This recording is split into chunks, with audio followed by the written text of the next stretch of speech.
Hello students, good morning all of you. आप सभी बच्चों का आज की आपकी अपनी ऑनलाइन एजुकेशन की कक्षा में स्वागत है। और प्रिय छात्रों, हम कर रहे हैं 11वीं कक्षा के चैप्टर नंबर 13 सूचकांक। प्लस 1 में जो हमारी स्टैटिस्टिक्स की बुक्स है उसका लेसन नंबर 13 इंडेक्स नंबर्स, इसके बारे में आज हम जानेंगे। इस चैप्टर की पहली वीडियो जो है। तो इंडेक्स नंबर क्या होते हैं? किसी आधार वर्ष की तुलना में, कोई आधार वर्ष की तुलना में विभिन्न चरों की विभिन्न वर्षों में क्या प्रतिशत परिवर्तन हुआ, कि किसी साल में पिछले किसी भी आधार वर्ष में कितना परिवर्तन हुआ। क्योंकि किसी का यदि हम परिवर्तन देखेंगे तो किसी के साथ तुलना तो करनी पड़ेगी ना।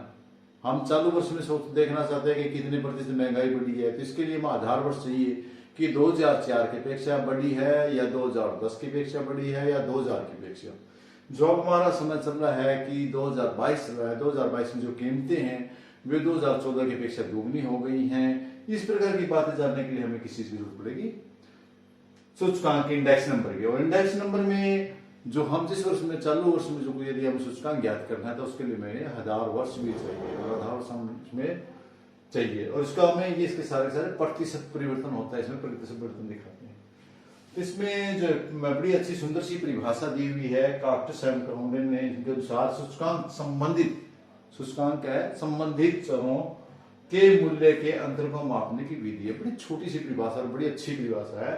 सूचकांक है वो संबंधित, जो जिसका सूचकांक निकालना है उससे संबंधित जितने भी चर हैं उन चर के मूल्यों में जो अंतर है उसको मापने की विधि को हम सूचकांक कहते हैं। या index number are the devices from the measuring difference in the magnitude of a group of the related variable.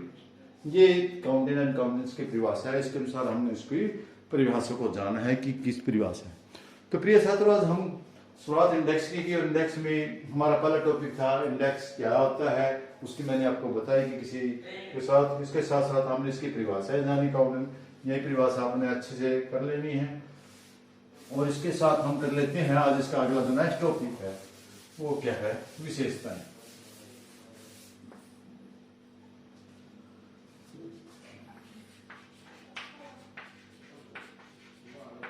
सूचकांक की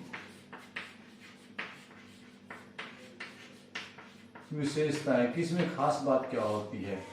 तो देखिए इसमें खास बात क्या होती है। सबसे पहले तो परिवर्तनों का सापेक्ष माप होता है। सबसे पहले ये परिवर्तन का सापेक्ष माप। जैसा कि प्रिय छात्रों पहले बता चुके हैं कि इसमें अभी हमने पढ़ा था कि विभिन्न वर्षों के क्या प्रतिशत परिवर्तन, नाम विशेष परिवर्तन पर जोड़ दिया। परिवर्तन जो हमारा आधार वर्ष है और आज है उसके अंदर जो परिवर्तन है उसका अंतर का माप है। तो परिवर्तन का सापेक्ष माप है। यहाँ निरपेक्ष माप नहीं है, क्योंकि सापेक्ष का मतलब प्रतिशत में या अंकों विधि में उसका माप कर सकते हैं। आपने पता है कि हर वस्तु का अपना अपना अलग इकाई होती है। जैसे कि यदि हम बात करें वेट की, वजन की बात करें तो किलोग्राम में होगा। यदि हम बात तरल पदार्थ की करें तो लीटर में होगा। हम यदि कपड़ा की बात करें तो वो मीटर में होगा। लेकिन सभी वस्तुओं का हम यदि महंगाई निकालेंगे, सूचकांक देखेंगे तो इन सबको नहीं ज्ञात कर सकते। इसलिए हम इसका सापेक्ष माप ही ज्ञात कर सकते हैं, निरपेक्ष माप इसका हम ज्ञात नहीं कर सकते, क्योंकि अलग अलग हर चीज की अलग अलग इकाई है। और सापेक्ष माप हमेशा आपको पता है कि प्रतिशत में या अनुपात में होता है, इसलिए इसका सापेक्ष माप पहली विशेषता है कि उसका सापेक्ष माप होगा। नंबर दो पे आपका है संख्यात्मक रूप में व्यक्त। संख्यात्मक रूप में प्रकट। दूसरी बात यह है कि हमें जो भी हमारे पास से जो इनका उत्तर आएगा, जो सूचकांक होता है उसको हम संख्या रूप में बता सकते हैं, शब्दों में इकाई में नहीं बता सकते। जैसे कि हम ये नहीं कह सकते कि कुछ परिवर्तन हुआ है या विशेष परिवर्तन हुआ है, ज्यादा परिवर्तन हुआ है, कम परिवर्तन हुआ है, ऐसा हम नहीं कह सकते। हम बल्कि ये कह सकते हैं कि 10% या 20% कमी हुई है या 200% वृद्धि हुई है, जो भी हम उसको इस प्रकार से डिफाइन कर सकते हैं। इसके बाद जो तीसरा परिवर्तन है वो औसत। तीसरी विशेषता है इसकी औसत, क्योंकि हम जब तुलना करते हैं सभी वस्तुओं की नहीं कर सकते, सिर्फ उनका हम औसत की तुलना कर सकते हैं कि सभी उनका भी औसत निकाले, सभी औसतों का निकाल करके ही कर सकते हैं। सूचकांकों के आर्थिक परिवर्तनों की दिशा को औसत के रूप में ही व्यक्त किया जा सकता है। उदाहरण के लिए जब हम ये कहते हैं कि 210 और 200 के 2011 के मध्य में 7% वृद्धि हुई, इसका मतलब यह नहीं है कि सभी वस्तुओं में 7% वृद्धि हुई है, किसी में कम भी हो सकती है, किसी में ज्यादा भी हो सकती है, सिर्फ हमारे आंकड़े औसतन ही ठीक होते हैं। तो ये 3 विशेषताएं थी आपकी। तो इन विशेषताओं को आपने अच्छे से याद रखना सूचकांक का, और इसके साथ ही में इसका अगला टॉपिक है हुआ सूचकांकों की रचना में कठिनाई।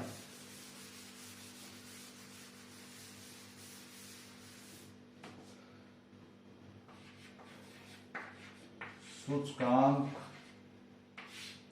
की रचना में कठिनाई।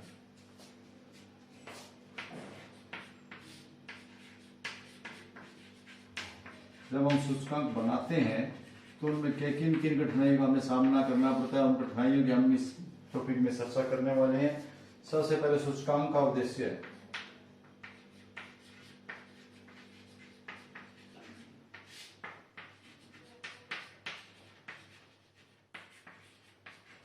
सबसे पहले कठिनाई ये होती है कि हमें उस सूचकांक का उद्देश्य देखना पड़ता है कि उद्देश्य क्या लेना है, किस उद्देश्य को लेकर के हम सूचकांक कर रहे हैं। अलग अलग उद्देश्यों की पूर्ति के लिए अलग अलग सूचकांकों की आवश्यकता होती है। हमें पहले उद्देश्य लेकर ही सूचकांक बनाने की पड़ते हैं। सूचकांक बनाने से पहले यह निश्चित करना आवश्यक होता है कि वह किस उद्देश्य के लिए अपनाया जा रहा है। उदाहरण के लिए यह देखना हो कि मुद्रा के मूल्य में परिवर्तन का उपभोक्ताओं पर क्या प्रभाव पड़ेगा, तो हमें फुटकर कीमतों का अध्ययन करना पड़ेगा। ये मेरी समस्या रहती है कि उद्देश्य देख लेना, यदि हम उद्देश्य नहीं देखेंगे तो हमारे जो परिणाम है वे सही नहीं आएंगे। तो इसलिए सबसे पहले कठिनाई होती है या समस्या है वो सूचकांकों के उद्देश्य की समस्या है। दूसरी जो समस्या है वो आधार वर्ष का चुनाव।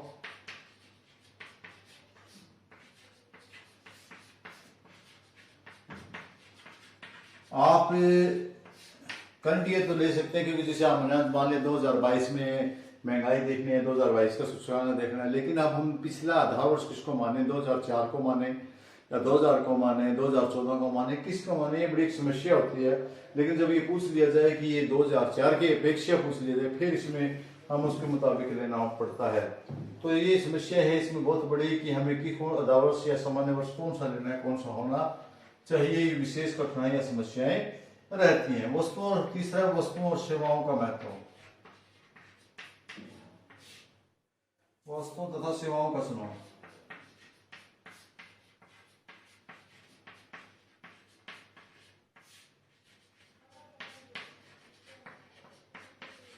छात्रों की हमारी ये भी बड़ी समस्या रहती है कि हम जो selection of the combinations for services है वो कौन कौन सी सेवा लें। आधार वर्ष चुन लेने के बाद सबसे दूसरा कदम हमारा यही आता है। सबसे पहले समस्या हमारी उद्देश्य होता है, उसके बाद हमारा आधार वर्ष है। ये तो समस्या हमारी जब सर्व हो जाती है तो फिर देखना पड़ेगा हम किन किन वस्तुओं का इसमें केंद्र चुनाव करना है, कौन कौन से वस्तुएं लेनी है। इन वस्तुओं किन वस्तुओं की कीमतों, इन कीमतों थोक फुटकर दोनों ही हो सकती हैं या इन वस्तुओं की सरकार द्वारा नियंत्रित कीमत लेनी पड़ती है।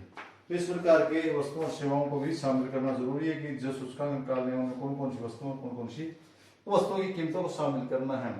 और नंबर 4 है वस्तु सेवा कीमतों का चुनाव। वस्तुओं तथा सेवाओं की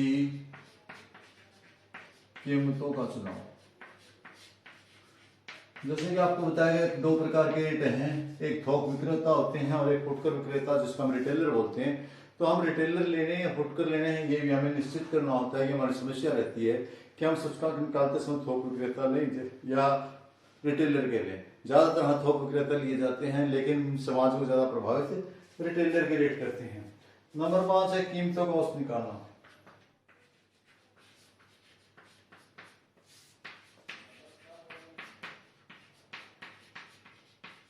अगली समस्या हमारी ये रहती है औसत निकालना। अगली समस्या रहती है कि कीमतों का औसत कैसे निकालें, क्योंकि हर वस्तु की अपनी अपनी अलग अलग वस्तु की अलग अलग कीमत होती है।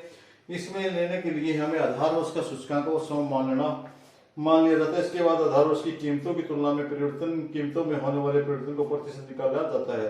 जैसे कपड़े की कीमत का आधार वर्ष 5 रुपए मीटर है, वर्ष का सूचकांक बनाना है चालू वर्ष में उसी कपड़े की कीमत 10 रुपये मीटर है, तो इसका वर्ष का कीमत सूचकांक कितना, पहले हमारा हम चालू वर्ष लेंगे ऊपर। चालू वर्ष कितना है हमारा, चालू वर्ष बटे में आधार वर्ष और गुणा में 100, इस फार्मूले पर काम करेंगे। अभी एक जो एग्जाम्पल लिया आपका चालू वर्ष में उसकी कीमत 10 है और आधार वर्ष जो भी लिया उसमें उसकी कीमत यदि 5 है तो गुणा में 100 करेंगे, 5 दूनी 10, 200% परिवर्तन हुआ है इसमें, 200% परिवर्तन आया। तो उसका सूचकांक कितना कहेंगे हम, 200% सूचकांक आया, 200% सूचकांक आया। तो ये छात्रों क्या रही हमारी। इसके बाद एक दो पॉइंट और की भी हम जिक्र कर लेते हैं, इसके अलावा और भी पॉइंट हैं। तो अगला पॉइंट हम लेने से पहले हम ऊपर ले लेते हैं।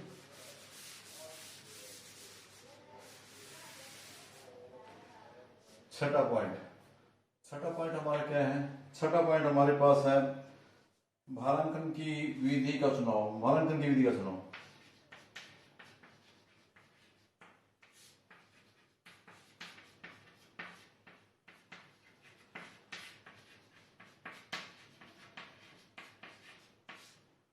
सर हमें भारांकन की विधि देखनी है कि किसको भार देना, इसकी विधि है, क्योंकि कई विधियां हमारे पास है इस चैप्टर के अंदर, तो हमें कौन सी लेनी है।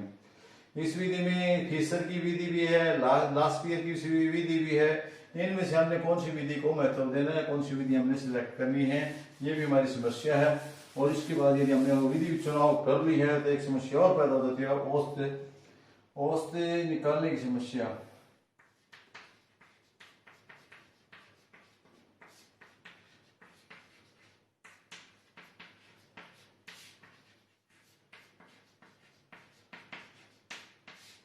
औसत निकालने की समस्या। इसके बाद सूचकांक निकालने में एक प्रमुख समस्या औसत निकालने की भी है। औसत निकाल लिया जाए कि आप गणितीय लें या रेखा गणित लें, या कौन सी विधि से आप सही निकालना है या अलग अलग निकालना है, या कार्य भी बहुत कठिन है। और 8वां पॉइंट हुआ और लास्ट में आपका सूत्र का चुनाव। सूचकांक के हमारे बुक्स में भी अनेक सूत्र होते हैं जिसमें हमें कौन सा सूत्र का प्रयोग करना है। जैसे कि आपकी बुक में है लास्पियर सूत्र,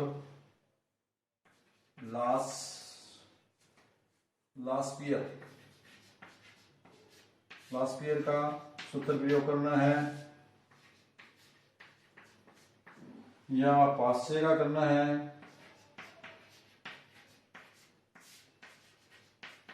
या फिर आप है बावले, डार्विन बावले। इनमें से कौन सा सूत्र आपने प्रयोग करना है, उस सूत्र को आपने देखना है।